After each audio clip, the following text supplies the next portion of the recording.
Alright, this is Sehati Research Institute, and this seminar is in the series number 6, organized by the Institute, and we want to thank you for coming here this afternoon.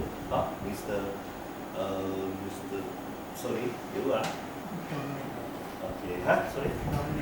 Yes, not with me, with the Byron Chan, and myself, and the director of this institute. And I'm very great to just lay down a few things before I introduce the speaker. All right.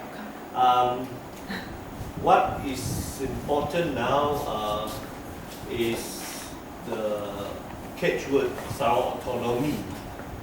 So I'm glad that you can come and contribute to a certain extent your thoughts. And Sarawak autonomy is nothing new, but it has been getting momentum, getting more and more important in Sarawak. So this particular seminar has some connection with it, and see how it can roll snowballing into other topics. That's what our institute hopes. That one day more and more researchers and so on will come to delve into this whole important issue of Sarawak autonomy. I'm also very glad that the institute actually has started a team of research just concentrate also on this Sarawak autonomy. Right. So just be clear a little bit more about Sarawak autonomy. The famous Malaysian Agreement 1963 draws its data, information from IGC, Intergovernmental Committee, alright, and then from Cobol Commission. Alright, and then before that, I would like to just stress a little bit. All these important Cobol Commission, IGC, and MC draws the legal sources, information from the adat, for example, customary laws, from James Brooks, Dewan or legislative assemblies, the debates, the Hansard, the Gazette, and also we have also draws from MSCC. Alright, MSCC is rather important because this is the first, I would say, touch point for IGC and MA63. So we must be aware that this Malaysian Agreement doesn't come just like that. There's so many sources, and it seems to crystallize in the Malaysian Agreement. So, but it is very important for us to draw the spirit. So this particular seminar, I think our speaker will not just look at the letter of the law or of the documents, but he's also looking at the spirit. The spirit is more important now to draw it. The letters is up to interpretation, but the spirit has to be quite constant. What does the Sarawak want?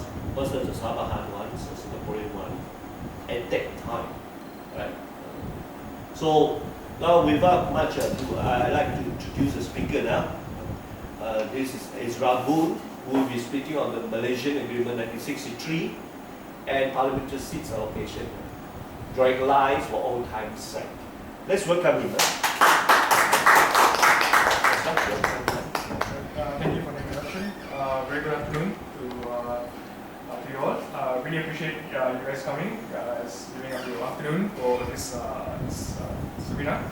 So for the next half hour or so, I'll be talking about this topic, the Malaysian Agreement and Parliamentary seats allocation. So the outline of today's seminar is essentially the research pretty much concerns this research question. To what extent does the Malaysian Election Commission is bound by one-third allocation of parliamentary seats? So in answering this question today, we'll look at 3 points. Number 1, I'll look into the Election Commission. So this is rather just the foundations. We will look at its function, its character, and the powers in terms of setting state boundaries. Secondly, we look into the Malaysian agreement, then talk about its relationship with the federal constitution and how are we to interpret the ideas and concepts that surround the Malaysian agreement. And lastly, we analyze how does this claim for 1/3 of parliamentary seats come about, and how should we go with this claim? Is it a valid claim, or is it just a mere legal myth, as I say? So the whole paper was sparked by this particular news article. It says, if you look at the red outline there, it says that it was claimed that Malaya had held 2/3 of the seats, whereas 1/3 was held by Sabah, Sarawak, and Singapore. When Singapore left in 1963, 15 of the seats that were held by Singapore should have been given to Sabah and Sarawak to retain the 1/3 allocation of seats. This, however, has not happened, and obviously, until today, it's still a very controversial topic. So to further illustrate this problem, let's look at this table. This table can be found in the paper as well. So if you could look at the middle one, Malaysia 1963. So you look at Singapore, 15 seats, but what happened is that initially the 15 seats had been given to the Federation of Malaya. And the result of that is that percentage has dropped from 1/3 to roughly about 1/4. So, and it has been the case since 1965 until today. So next, this is the response that was given by the EC almost immediately when the proposal was brought up to claim back that 1/3. The EC says that they're not bound by any idea of a 1/3. Instead, it's only bound by the federal constitution. Now, it sounds like a very legitimate idea, a correct argument on the face of it. However, throughout this seminar, I would argue and say that no, the Election Commission is not necessarily just bound by the federal constitution alone. The Election Commission has to look into other sources as well. And further, the controversy has been, you can say, there's more drama, you can say, in how political leaders as well has responded to the comments made by the Election Commission's chairman. And in fact, it was in the front page of the Borneo Post, if you remember that day, where it was in huge bold letters, it says legality of nation at stake. Where if the Election Commission does not follow that or does not allow for the 1/3, then perhaps it brings into question the very idea or the very concept of Malaysia. So let's look into the Election Commission. Now, as we all know, the Election Commission, essentially what it does is to conduct elections, oversee electoral roles, but one of its most important functions is to review and amend parliamentary seats. Now, this is provided for by the Article 113 sub 1 of the Federal Constitution. Now, this is a very interesting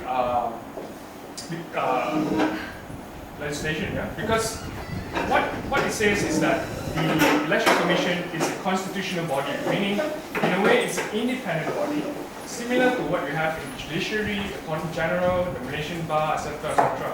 And its independence is actually guaranteed. It's guaranteed in terms of its appointment by the Agong, by its dismissal of its members. So the Election Commission is a very, very important body. It's supposed to be an independent body. And so what we see here is that the Election Commission perhaps has a very strong discretion in how it makes its own decisions.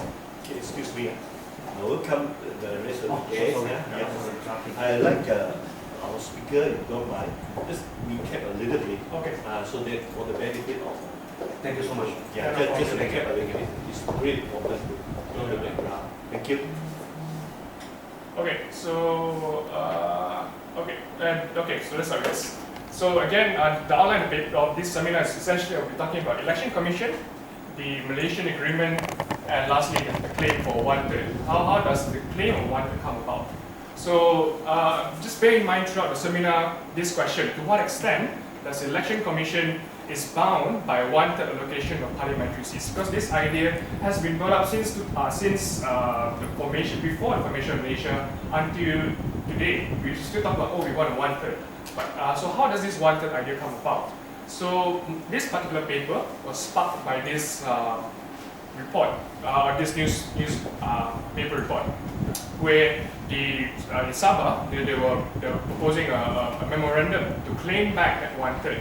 So just quickly, so how does this idea arise of a one-third? It's essentially, if you look at the middle column, Malaysia 1963, right?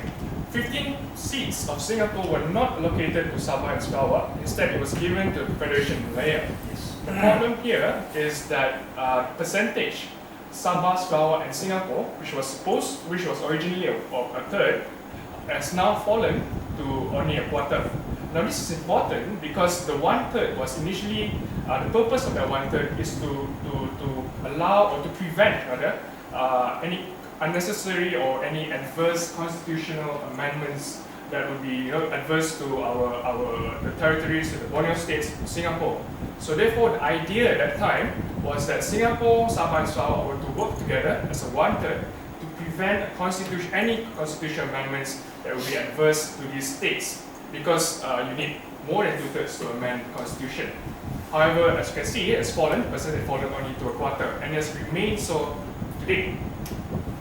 So this is a response by the Election Commission, and the Election Commission says, no, we are not bound by any such claims. We are only concerned and we are only bound by the Federal Constitution in its redelineation exercise. So this is one of the questions that we'll be talking about throughout this seminar. There's further controversy by the political leaders of the state. So let's look into the Election Commission. So again, Article 113 sub 1 is a very important provision in the Constitution because it provides for the Election Commission itself. And therefore, the Election Commission exists by virtue of this article. And because of that particular composition or this structure, it has a rather independent structure or similar standing, which allows it similar standing as the judiciary, the Attorney General of Nation Bar, in the sense that it's independent and it's a rather, you can say, sacred or sacrosanct kind of body, in the sense that its members are properly appointed. Its members also cannot be simply dismissed. Okay, so when the Election Commission says that it was only bound by the Federal Constitution, we're actually looking at Article 113 sub 2, where the Election Commission says we're only bound by particular by the 13th schedule, paragraph 2, 13th schedule, in drawing state lines, drawing state boundaries. So these are the Election Commission is only bound by 4 points. It's essentially that, 4 points. However, if you look at the first line, the Election Commission shall, from time to time, as they deem necessary. So what it means is that the 4 points is essentially, if you could imagine a Venn diagram or a circle within a circle. So the Election Commission, these 4 points are the smaller circle, but the Election Commission can look into other areas as well. And of course, they must adhere, they must follow these 4 points. But the Election Commission seems to have a very, very strong discretion, and this is what the Election Commission maintains. However, the idea of a very strong discretion, or what they call an unfettered discretion, has been a rather controversial topic, because like in recent times we look at the Attorney General, where we talk about does the Attorney General have the discretion to simply prosecute or choose not to prosecute. So this idea of a discretion is very important. So we look at this case. This case is very important because this case has been brought up again in the Attorney General's case, where the Malaysian Bar sought a judicial review. And this case is very important as well. So it says that unfettered discretion is a contradiction in terms. What it means is that the Election Commission cannot simply decide matters unreasonably, cannot decide matters beyond its legal powers. So the Election Commission has legal boundaries, and it must follow these legal boundaries. Where it is wrongly exercised, this is where the court has a duty to intervene, or in other words, there's ground for judicial review. So where the Election Commission, what this means is that the Election Commission cannot simply do whatever it wants. So let's look at the Federal Constitution. So the Federal Constitution, how are we to view the Federal Constitution? The very basic idea is that, well, it is the supreme law of the land. I think everybody here knows this.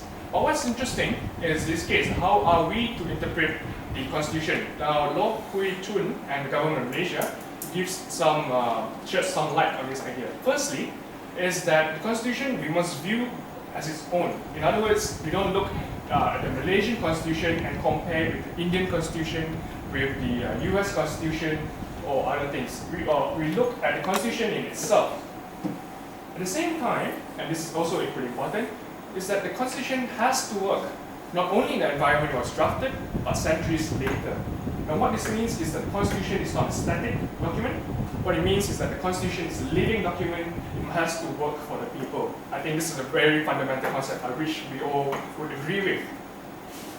Now, in this case, the government of state of Kelantan against the government of the Federation of Malaya is a very interesting case because it sheds light on how are we to interpret a constitution in light of its, I would say, pre-constitution ideas and concepts.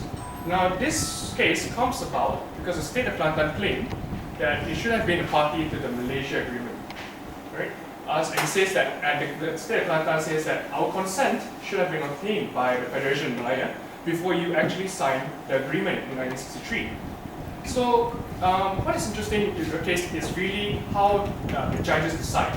It's not really about the end result, because the end result here was that the court finally decided that no, the Federation had the power to admit new members. But what is interesting is the observations made by the judges at the time. So, there are three observations. Number one, we have already heard, is that the Malaysian Constitution or the Malaya Constitution has to be interpreted by itself. Don't draw analogies from other countries. So that's one idea.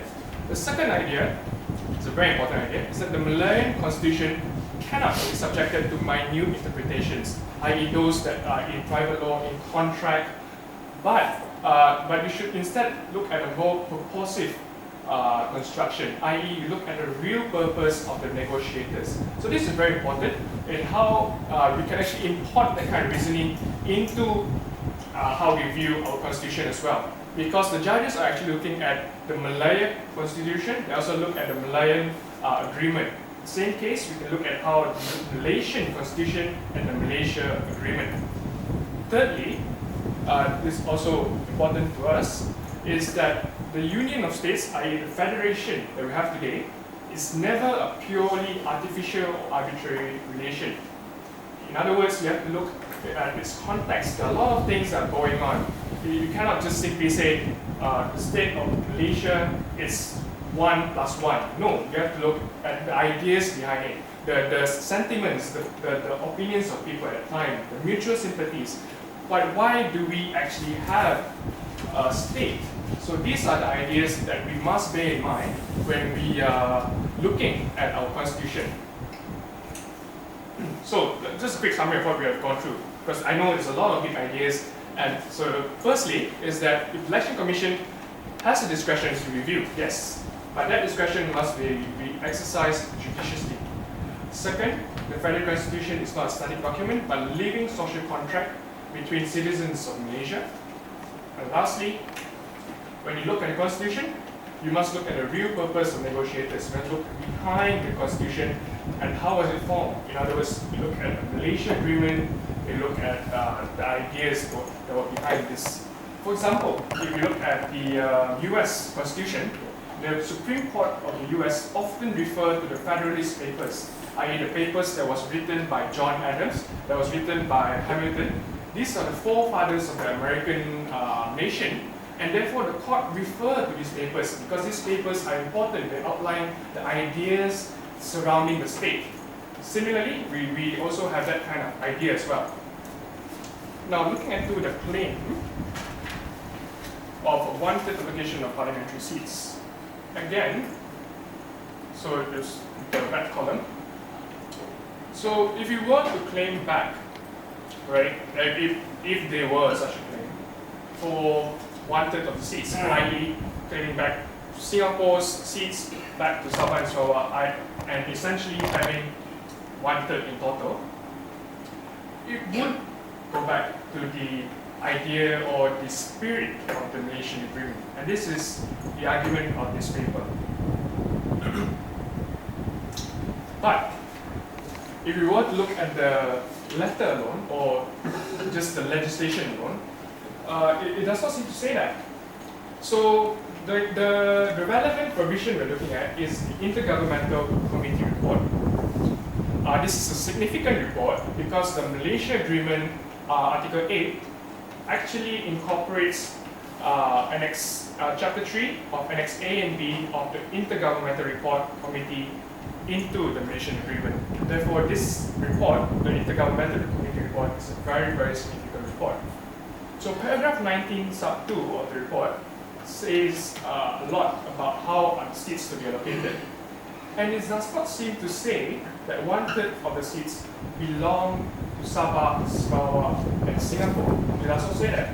So at this point, perhaps some people would stop here and say that's the end of the story. That we're done now. So the paper, the documents of our forefathers does not say anything about it. However, I say that this is not the end of the story. That we have to look beyond this idea, this document. We have to look at the spirit of the Malaysian Agreement.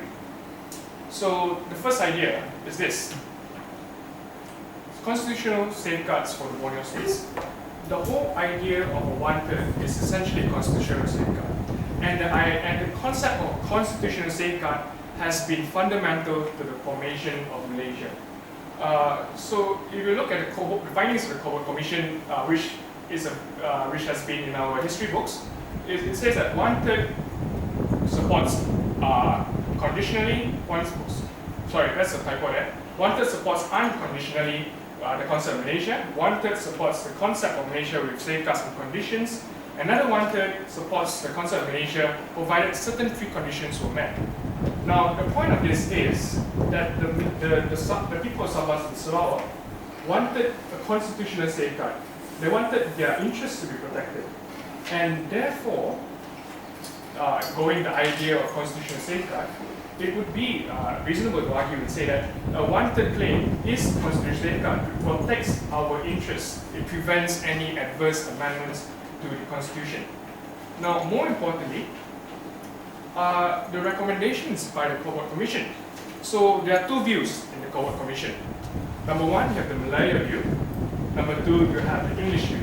This is the Malayan view of Muhammad Ghazali Shafi and Dato' Wong Poni.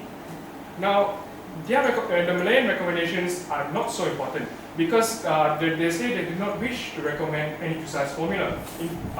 Their recommendations is essentially contained in our 13th schedule today. The important recommendation, however, comes from the English viewpoint. And this is the one. So Sir Anthony Abel and Sir David Watterson says that representation should not take into account population size only, but we look into the size of the state, we look into the potentialities of the state. And therefore, we look beyond the ideas of population, because at that time, representation in Sabah and Sarawak, we always think of state seats just based on population alone, but really we look beyond that. Finally, we also look into the viewpoint of Lord Cameron Hobart, the chairman of the commission itself. And in paragraph 237, it says that it's a necessary condition that Malaysia should be regarded as an association of partners. And this is a very important statement because it was later on repeated in the second reading of the Malaysia Act in the British Parliament, i.e. the act that was passed to allow Malaysia to form, granting independence to Sabah, Sarawak, and Sabah. In other words, what I'm trying to say here is that the very foundation of a Malaysian state was that to have an association of partners. Right? This idea of partnership is very important because if you were to say Sabah and Sarawak are equal partners, then therefore they deserve an equal voice as a partner. I also looked into the memoirs of Ong Kee Wee, Dr. Ong Kee Wee. So this is obviously is a very well-known figure in Sarawak. It's one of the forefathers of Sarawak. Now, in page 596, which I would urge the audience to read, it's a very interesting idea because Ong Kiwi himself had advised Temenggong juga to pursue the idea of a one-third seat was North Borneo and Sarawak, i.e. 55 seats. So Temenggong juga himself was a member of IGC. However, after all the negotiations and all that, at the end it was only 40 seats were given to the Borneo states. Regardless, right? It was hoped that North Borneo, Sarawak and Singapore would work together to block any attempts to amend the constitution, i.e. North Borneo, Sarawak and Singapore would form one-third and prevent any unnecessary constitutional amendments.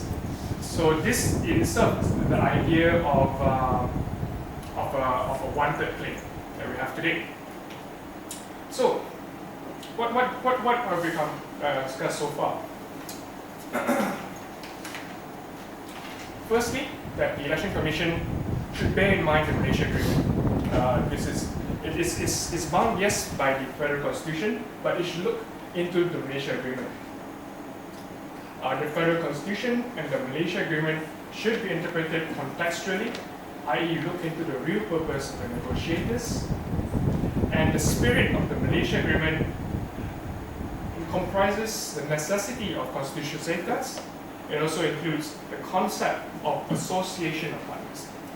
So the answer to this question, to what extent does the Election Commission is bound by a one-third allocation, i.e. that claim? Are they bound?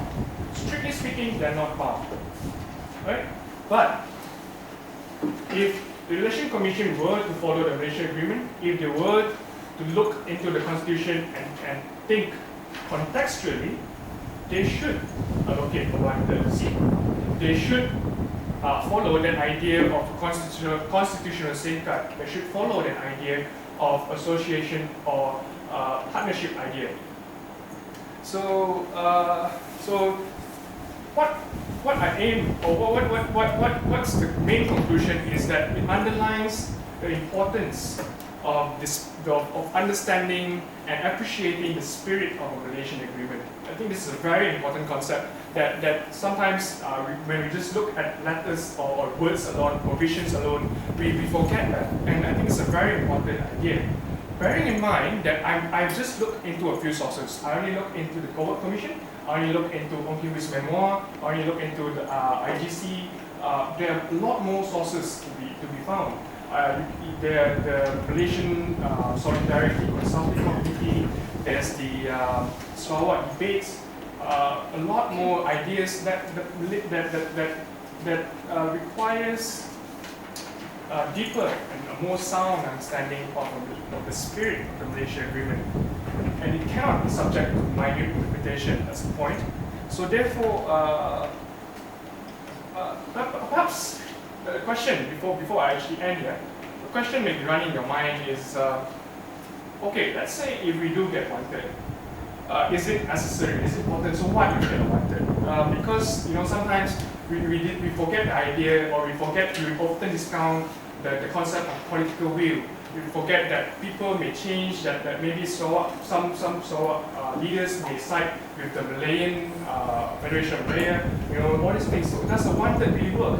And I do agree with you. Perhaps the one-third location of seats may not be the best idea, may not be the best claim for the interests of Sarawak.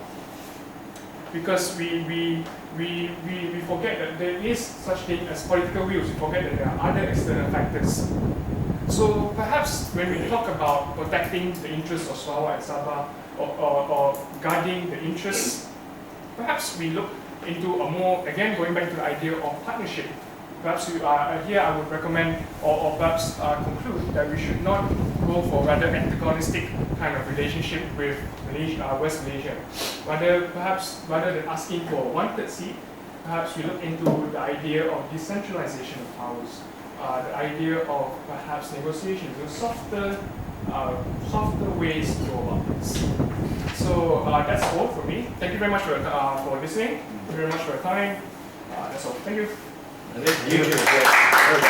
Thank you very much, Ezra, Voon. Let me say something first, a little bit, so that That's why we can do it A, okay? And Ezra will help us. Alright, so I think I enjoy it, although I'm not a lawyer, but I can understand it at least. Alright, so I'm thinking that I was reading something quite new by this guy called Frederick Shire. Frederick Shire. He wrote the latest book is on the force of law. I'm more keen to see how Sarawak can enforce legal the law, enforce the law rather than just studying like hearts or rolling newspaper, talking about the concept of law. We have to go beyond the concept of law. In other words, we see the legal force, the force of law, like proposed by Frederick Shire. So with that, I think I don't know we can get something from there, but Sarawakians, Sarawakans, we are very keen to see how the law can be enforced. And according to Shire, in the concept of sanctions and caution must be in, so that the law can carry weight. It's not secondary. Concept of caution and sanction with law is primary. It's not secondary. Used to be secondary. So now is what is going on now around the world. Right? So now I want to start off by asking our speaker here. Now, after hearing from you about election commission, and I just keen to know who actually sanction EC or check or guard or advise EC. That's number one. Who actually guard them? Who actually provide? If they are wrong, who has the authority and legal force to say, EC, you're wrong. EC, you have to check. I know you have to wrong, but you probably won't say much. And the second thing I want to ask Mr. Ezra is that, what is the role of our assembly, our state assembly, or what can be done? Do they carry some legal force, the force of law, to implement and to reprimand them and to correct the situation if it's not wanted? Or I think the spirit says so. We can revive it. Of course, I agree that there is not alternative like decentralization or that. But I think if we do not have this safeguard in future, we're going to be in trouble. I understand that UMNO, when it goes to Sabah, and the whole political scenario landscape has changed, and the wanted seems to be wanted claim seems to be quite redundant. But I still feel that the safeguard should be there and should be claimed back and make them aware of it, so that in the future, the infringement upon our rights, Malaysian people, will not happen, or at least checked. So the one question is who can advise the JEC, and then what should our Attorney General, our Voon, Sarawak can do to help to apply this legal force. Thank you very much for all the questions. Okay, number one, so who gets the EC? Yeah, I did mention that the EC is an independent body, that it is a very sacred body. However, yes, the EC's decision is not by itself. I state this in my paper, in fact, that the EC, the Election Commission, once it has set state boundaries, it must then submit its proposal to the Prime Minister, who then submit it to Parliament. So again, there's a form of check and balance there. The EC is not purely itself and simply set lines left and right.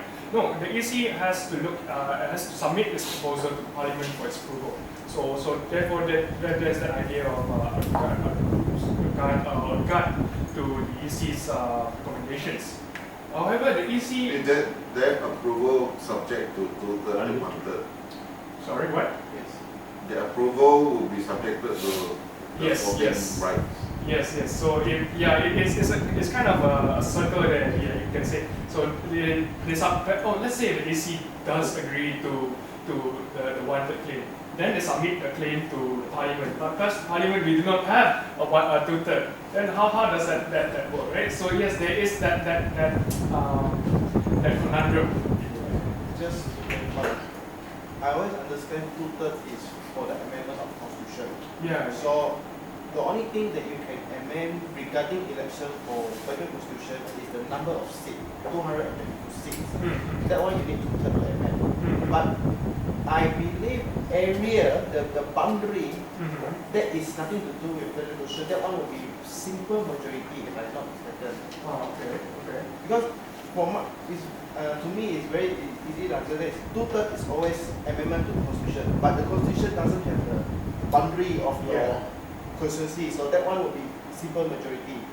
But if you want to change the number of seats, that one you need to amend the federal constitution. That one is two-thirds. Yes. Only that one. Well, it depends also on how the AC is about to go with wanted location. They could either give us more seats, or they could perhaps draw more lines. I mean, it also sees how is the AC going to go with that plan. So yeah. if they are independent, in other words, they make some guidelines, according to the laws. But if any ordinary layman find that the thing is not right, what can we do? Can the court do something? Can we bring this case to the court instead of the Parliament? Yeah, that's right. Oh, okay. Okay, so perhaps this relates to the second question. So I'll answer this on two levels. Firstly, on the man on the street. What can the man on the street do? And well, if you're fighting the government, it's really an uphill battle, really. I mean, you can bring judicial review, all those kind of ideas. But the stronger or much easier alternative would be through the state, where if we have the Doon, and because the Doon has political force, it has political weight, and you do not have to necessarily bring a legal suit, a judicial review of the Election Commission, because this takes up time, takes up resources. Of course, we must also look into how the Doon can negotiate with, on tables, discussion tables. This is a very important aspect that sometimes we tend to forget, and it's not a bad thing that we tend to forget, but it's something that we must bear in mind, because sometimes when we just go straight into a very legalistic, we want a litigation, we want to sue, we want judicial review, everything, it's a very, I would say, uphill battle. Case in point, the Malaysian Bar and the AG is uphill battle, because obviously the High Court has their interest, the Court of Appeal has their interest. I'm not saying that they may be biased or whatever, but if there are chances of failure, and the failure are costly, that's the thing. So my point is that look into softer alternatives, and a lot of power can be given through the tools. So yes. Any questions? Yeah. Okay, I go first. There seems to be a contradiction. Is wanted two-thirds and this thing about equal partners.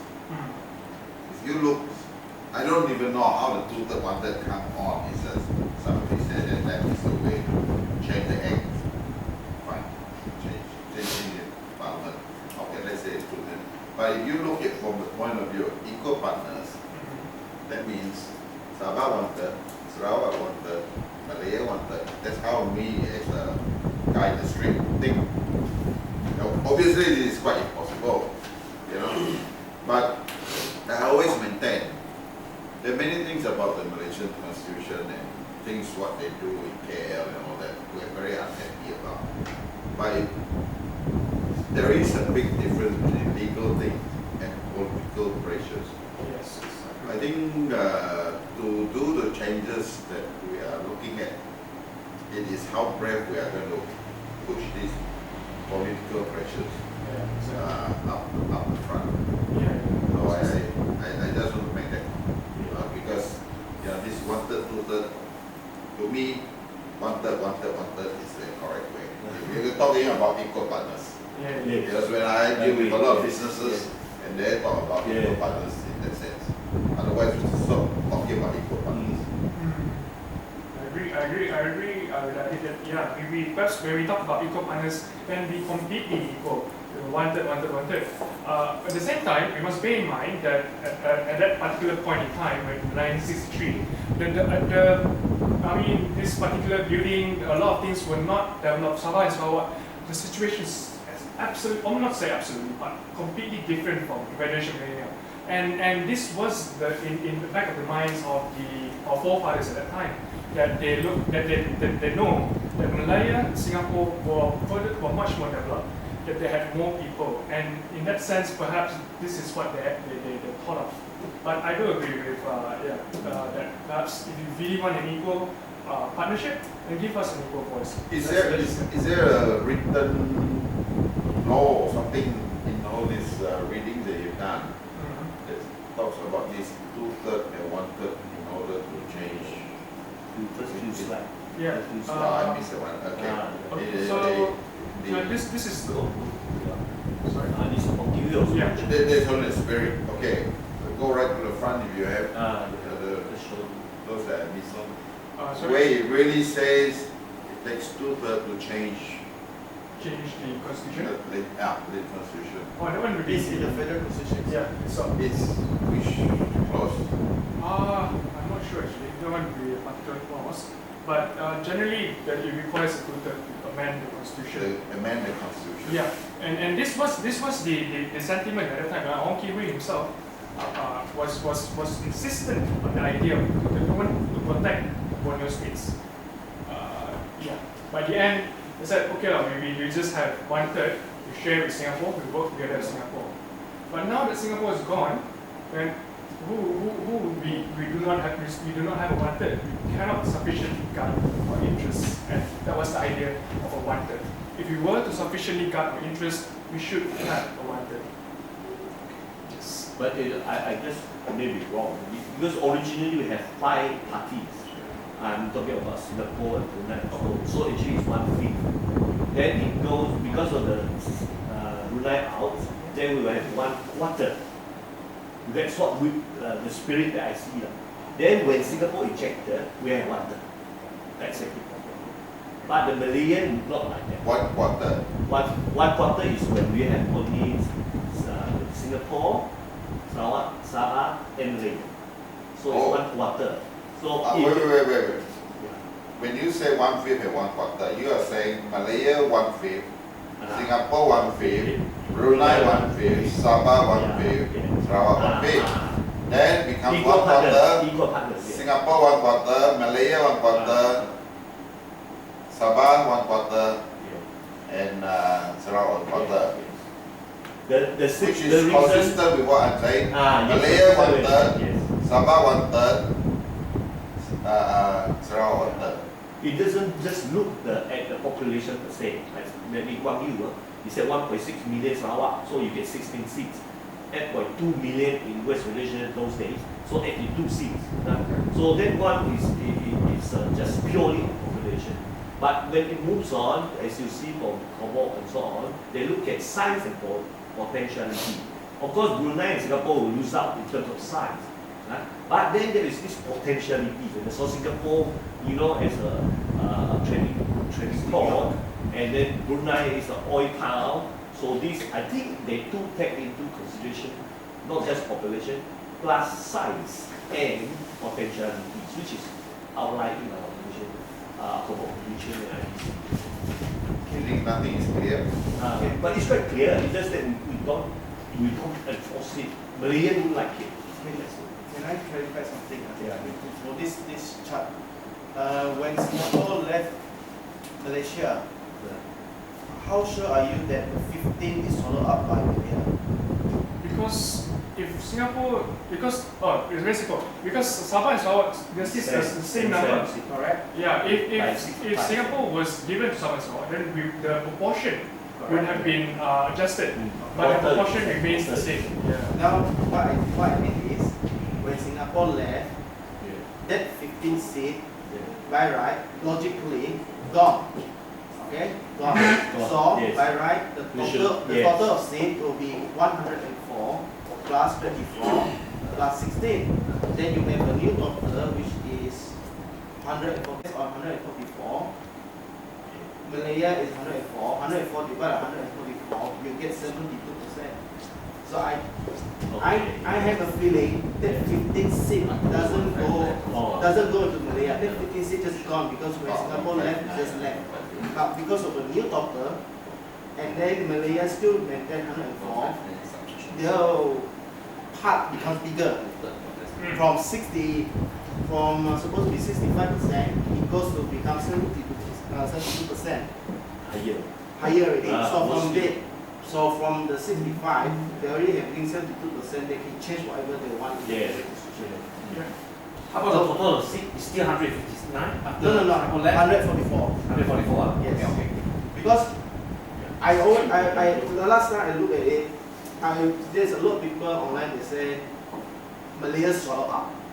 But I can't find the new seat after Malaya swallow up. They did not do new seat for the Malayan side. Okay? So there's no new 15 seat there. They still have the same seat, but because the total change, once the total change, it becomes 104 divided by 144, you get 72%. Straight away, they can do whatever amendment they want in the federation. Logically, if the Singapore gone, that seat's gone. There's no more. I think that's when too calculated away. No need to calculate. When they separate the federal constitution, they always say, Singapore eliminate. The amendment, the seat cut, Singapore cut. All Singapore then cut. Every time when they cut, they just say, cut, okay, then you get the new doctor already. So from 65, they already 72%. But the idea is that, but regardless, then Sabah and Sarawak still does not have the one. Correct. We did not get the seat, but at the same time we cannot accuse them to swallow the seat because in case, when we try to say something to Malaya, they will find all sorts of reasons trying to disprove. No argument. So don't say swallow. If you say swallow, they say, okay, so me don't have that. Okay, my seat is still water. So it makes your whole argument. That's why I would draw emphasis on the idea of proportion. Don't look merely at the number of seats, but look at the proportion as well. Proportion. Percentage, but proportion. And the proportion one-third. So the proportion based on your total. So because the idea of proportion is important to prevent a two-third amendment. Actually, what you need is another column percentage of Malaya. Then you come on very fast. Oh, okay. Just put one more column. Then you suddenly see that Malaya shot from 65% to become 72%. So those there was one thing. What did our Sarawak Sabahan say or fight? Which year? 1965. We didn't say anything. We didn't know. We just go there day one and say, hey, Singapore left again. Because the We don't know. They don't want us. Yeah, they didn't want us about leaving, but at the same time, I think the state government at that time was preoccupied with, income was preoccupied with other things. We have our own organization. land. Yeah. Organization. Organization. And then another interesting part, today I saw federal territories, KL, Labuan, and Putrajaya, they have 13 seats. 13 seats. KL alone has about 11. KL alone is 11, Labuan is 1, Putrajaya is 1. Plus the Semenanjung, 153 seats. Today, Semenanjung plus the federal territories, they have 74%. Now they infringe upon the Years go on, they increase. Their importance bigger. bigger. Yes. Plus the UMNO going to Sabah infected everything. Okay, I think other questions. I think based on the chart that was given, I think 1/3 of the seats was never contemplated by the government of Malaya when the Malaysia was formed. You see, so it is very clear that the percentage of Sabah, Sarawak, Singapore falls from 30.6% at the time of the Malaysian equivalent aside. So 1/3, if we were to claim the 1/3 now for just specifically for Sarawak or Sabah and the Malaya stats for 1/3, I think the basis is not there. So I think we have to look back at the conceptually, okay, the two, I think the judgment from the Thomson CJ about the Kelantan case. It makes me very surprised where the Thomson CJ talked about judgment. The Malayan government, the Malayan parliament had the constitutional power to admit new members. You see, this is the problem lies. The slide before this. So the admission of new members, by literal interpretation, is an admission of new states or members into an existing nation. You see? So this is one view. The other part of the view that you mentioned about the Lord Cameron Hobart, okay, in the paragraph 249 of the Court of Commissions, the IGC report, it talks about the associations of partners. Alright? Association of partners, he also mentioned, blah, blah, blah, create a new nation. So these are the two conflicting views. You see? The formations of the new nations, okay, by way of, by the interpretation of the Lord Cameron Hobart, the formation of the new nation called Malaysia, by the separate entities, namely Malayan states, Singapore, and the Borneo states, they are associations of, partners. So this is contrastly different from what the admission of new members to existing nations. So when we look at the constitutional point of view of our right to claim back the 1/3 of the parliamentary seats belonging to the Sabah and Sarawak, I think we need to go back to the root. So the Malayan states, that their mind is very simple. Tunggu Abdul Rahman is very simple. Okay, we are not forming new nations. You are joining us. That's why when I look at the Malaysian constitution, the federal constitution, it starts from 1957. It is the Malaya constitution. Then, it becomes a Malaysian going through amendment. Yes, going through amendment. So for them, for the other counterpart, for the Malayan states, we are just admissions into a new members and as additional states to them. In fact, GE 14 that is coming up is dated back to 1957. Yeah. Not so, 63. So looking at the chart just now. This 63 is GE 13. I think either the Malayan they look at the things from constitutional or looking at the perspective that Borneo State in fact joining Malaya. I think most of the time it's out of political convenience because they know if they go beyond the constitution, it means we go back to MS63, IGC report and Court Commission, they will have a very difficult case to have to maintain that stand. So that's why at this stage for Sarawak and Sabah to talk about this issue, to fighting or whatever, 1/3 of the parliamentary seat or whatever other autonomy, we shouldn't only deal with at the constitutional level. In fact, we are playing into their game, right? Let's put it very bluntly. Because the footing itself is in the very wrong place. Correct. It's already very unfair. Yeah. And they purposely put that way. It's like they're always on the other hand. What we need to do is like what you say. We should go beyond the constitution and go all the way up to the international documents. That is MS63, IGC, and the United Nations. This what they call the article resolution. Resolution. Yes. 1541. Yeah, that's right. We should use that because that is the basis of the formation of Malaysia, a new nation in 1963. Now we should go for that. And not only that, we all know that if we only stay at the level of the law, so let it be international law or constitutional law or national laws, still not enough. We have to go another level up, which is called the spirit level. Yeah.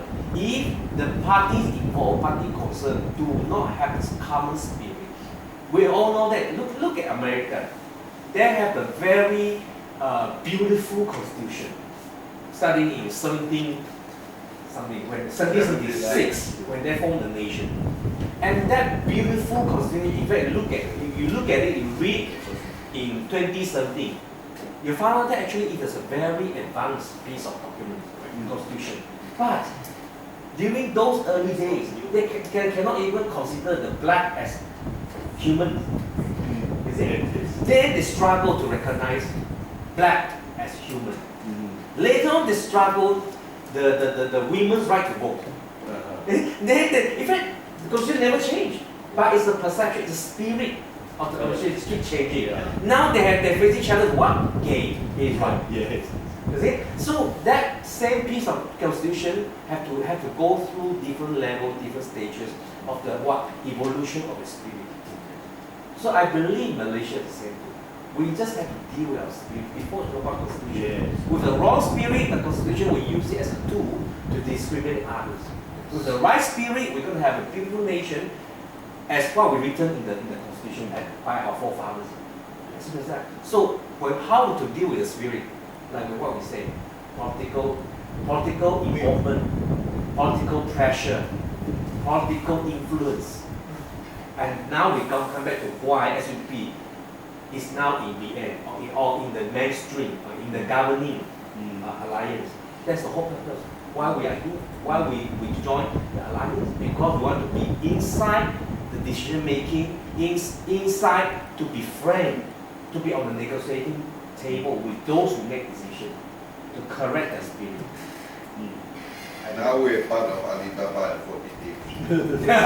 I do agree with what Michael Ken said. Okay, about the spirit part. Indeed, our late Anila, Yes. last year, on the 1st of November, he came out with a newspaper talking about the wanted. But the wanted not regarding to the allocation of the states, but regarding to Article 1. Article 1, sub-Article 2. One of three states. One of the three states. Okay, we need to amend that law first. He said that. He said that. So I think in order to get that spirit of equal partners, like what Michael Tiang said, I think we can start from here, rather than go to change the seats. If we even can't amend Article 1, then we'll be going too far. Forever wrong. Yeah, forever wrong, is it? So I think Article 1, I think that amendment for that particular constitutional provisions is very important. And then it was actually the spirit of Adilan that he wants to amend Article 1, okay, to revert Federal or state? Federal Constitution. Federal Constitution. Yeah. He Article wants Voon at that point of time, okay, to pass motions that, okay, we go to the Parliament to amend Article 1, Article 2, okay, rather than instead of 13 steps, we refer it to one of the three steps. That is, I think that is the three territories. Three territories. We go back to the three Yeah. regions. They show it to you. This is the newspaper, although it's in Mandarin, Chinese. Okay. 州议会动议要求修宪恢复三邦制地位。One of the three territories. He specifically mentioned about Article 1 at that point of time. That is a valid argument. But okay, let's look at firstly. But why do we say a wanted, or why would I perhaps go with a wanted? Because it's a very basic thing that we build upon. Because with that wanted, we prevent further or any intrusion into our constitutional safeguards. You see, when we have the 22 matters, when we have our tax, when we have our territorial seabeds, all these things. If we do not have a wanted, it's not an effective. That is the 41 code. Yeah. So if we do not Yeah, have a but wanted, earlier on you asked, how useful is that wanted? yes. We may have the wanted proportion, but our people, can they be relied on to vote according to the state's interest? You see, it can be meaningless at the end of the day. Yeah, a lot of things can I be think meaningless. what Milton suggested, politically, hit this 3-in-1 state first. Three wanted, I think just everything else will be spinning around that bigger head. Our catch cry for the election should be, we demand for this change. Because as our strategy. Article 1, 2 is deal with formation of Malaysia. And we- If the formation is wrong, it's 13 states Yes. together. The fundamental is wrong. The root. And It's if the wrong we, nation. and if we term it, and we say, I did not set this, Yes. That's a I don't, yeah, and this is what, as The in surrounding Sabina spirit. one, I think the PBB boys would have very difficulty True. to go Yeah. back and use Correct. Adina's name. Yeah, correct. And say that we go and change that one first. Yes. I think Adina already spoke. Mm. We should be the one pushing this. So this thing on the proportion one, don't put the importance there, right? But go for this, yeah, 1 or 3 states thing. Yeah, indeed, Change that one I first. indeed, I issued a press statement before that I hope Adina and Avanzo, took over from Adina. I urge Adina to continue this one-term spirit. I think whether in a private circle or openly, this stance of the party should be put up. Party should be something that will go. Yeah, put our foot down. So it's quite right. The MA63 actually you're driving at 1/3. Yeah, minus Singapore, minus Brunei, about 1/3. Then for federal constitution, it's not in line. We just adjust it. Then after all, I personally feel the Dune has done something already. Adina has done something. Dune has already reaffirmed that. There is backup to this. Because last time in 1971, our United Nations Private Secretary was sent over from Malaysia to report to the United Nations because this is regarding your membership. And it was reported that the guy who sent over, he said, this Malaysia is an evidence of new member, enlargement of the federation, and it is not a forming of new nation. Because when you are a forming of a new nation, you have to reapply to be a member of another nation again.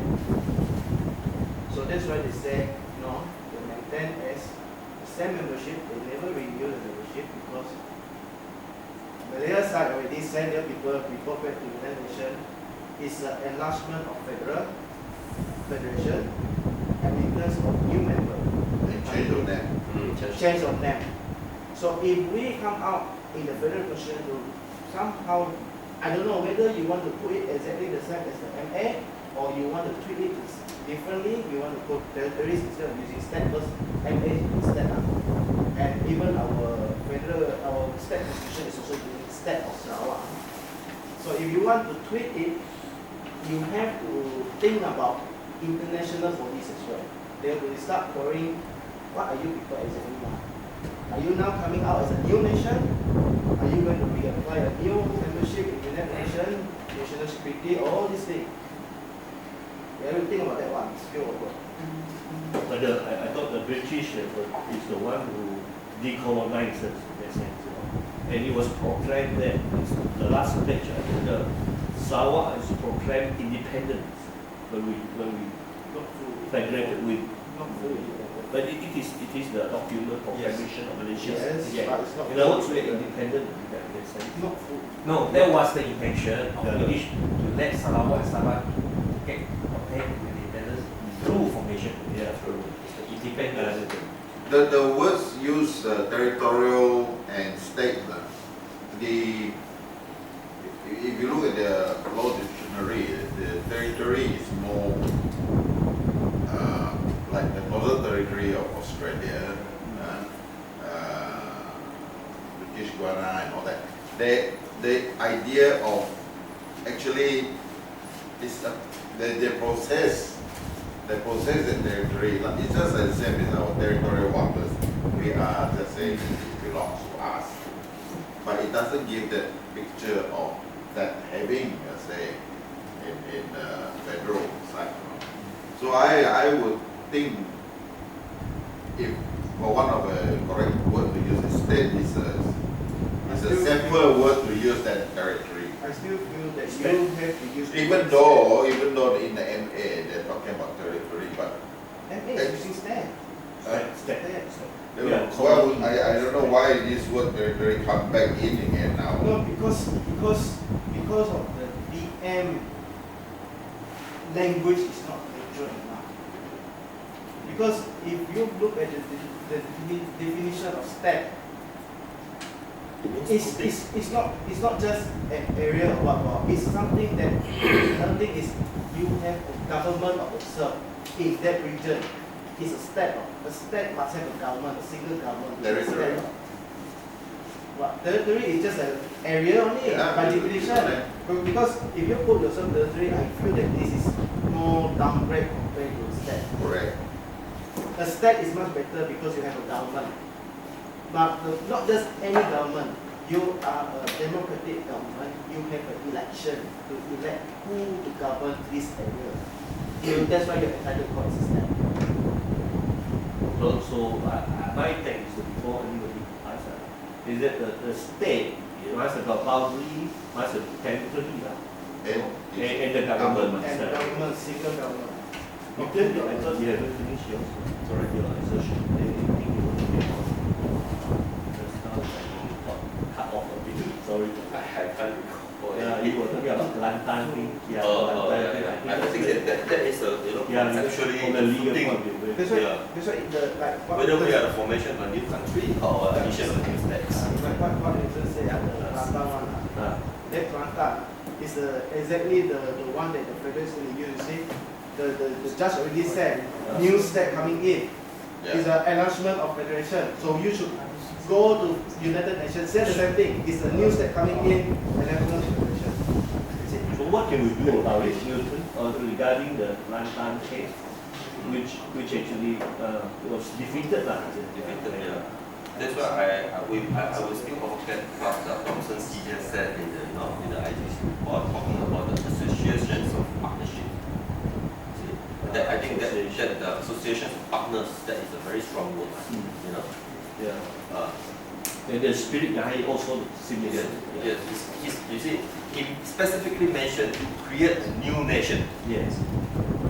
Okay, so I think this is very good. Very mind that the Kelantan case is in its own facts, and this document is in its own facts as well. So we I have to draw follow the difference Yeah, here it is does. because Malayan states, their mindset is on the addition to new Yeah. nations. But what Lord Howard talking about is a new nations, Yeah. association of partners. I have one question of it, which can be a bit bordering sensitive. Is the Sultan's role. So the Sultan seems to be Sultan, the nice Sultan, those days. Because in IGC and even Malaysia Agreement, a lot of clauses ask us to refer back to the Conference of Rulers, have the final say. So I would say if the Malayan mentality is like that, are they protecting the Sultans and the rulers conflict? It's really here over in Article, was it Article 11? Yeah, under the Constitution, it did mention about the conference. So they have a final say. In other words, they have the state for the next man, state of Kedah, and then the latest one you can see Johor is 26 seats, which we only got 25 seats. Of Selangor 24, is it? Selangor 24. Perak is 22. So it's important that Sultan. Do you think so? Do you In a way, also think about it. Why is the Sultan rotation on us? Yes, sir. So there is the starting point is, you see, I always worry about this. What our people at that time, Openg, Tung Juga, all these people at that time, they're talking, said, we want this, we want this, we want this. The British will say, yes, you can have, you can have, you can have. But then when they go and sign the agreement, when they go and do the agreement, you must remember, when they do it agreement in let's say the London agreement, they never invite Sabah, Sarawak, or even Brunei, or even Singapore to be in that negotiation. It was a negotiation between Macmillan and Tunku Abdul Rahman. And these two, they already draft up how the agreement can be done. Then they ask you to Sabah, Sarawak, please come over to sign. But the people when they sign, how many of them able to read the whole agreement? representatives. How many? So the British said, okay, you can get it. Malaysia said, okay, you can get it. But how do people, when they sign, how do they know that they say, okay, we can get it? We have reactions from Ga and we in another 3 or 5 minutes, in another 3 or 5 minutes we have lunch and so on. So that's the 3 or 5. Quickly, you have a burning question quickly, ladies. Yeah. You want to think about something. But the key thing is that we are I'm lost already. Anything come for in 3 to 5 minutes to just almost 2.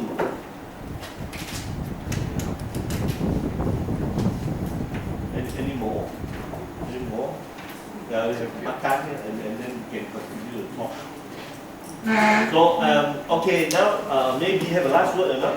Last word, so that we last word. Yeah. Well, I think the discussion basically again the idea of Malaysian spirit. I think that's very important. I think that's what we all can take away somewhat. And also, so perhaps questions have gone up as to whether or not is Malaysia a new state or is it an existing one, and that's a very interesting question also. And but again, like the constitution as a very big paper in itself, we look into the motives of our forefathers, and so yeah, so that's the crux of this seminar. Thank you very much.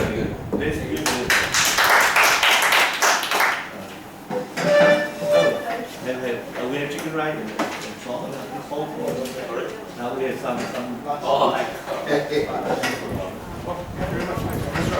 Actually, the memo represented part of Khiong, he actually like walked out of IBC because he cannot get appointed that page. And Juga was also disappointed. They all can be happy. Are you coming? Yes. Bring it up.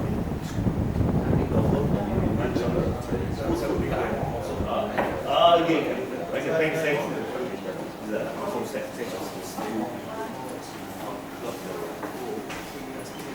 So this is 10 from here.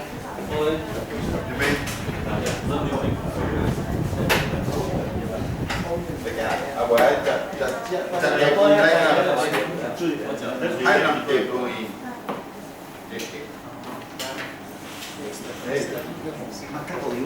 It's okay. Oh, you can take it. Because we want extra.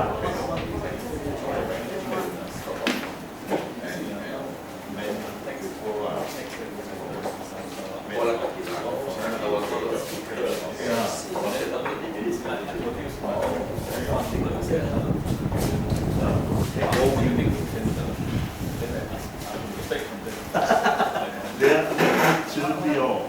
The resources should be good.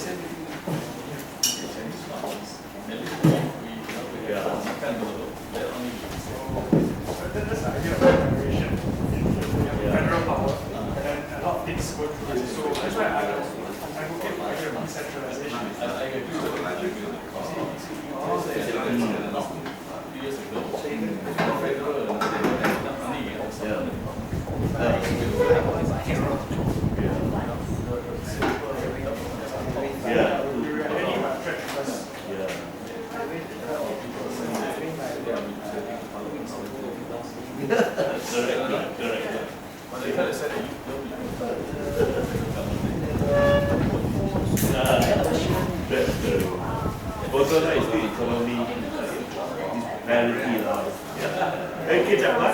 Thanks for coming.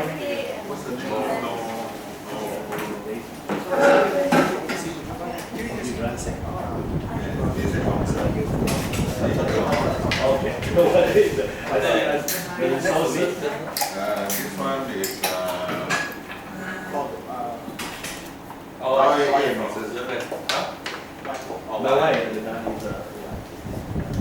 Ezra, are you participating? Sorry? Are you participating? No.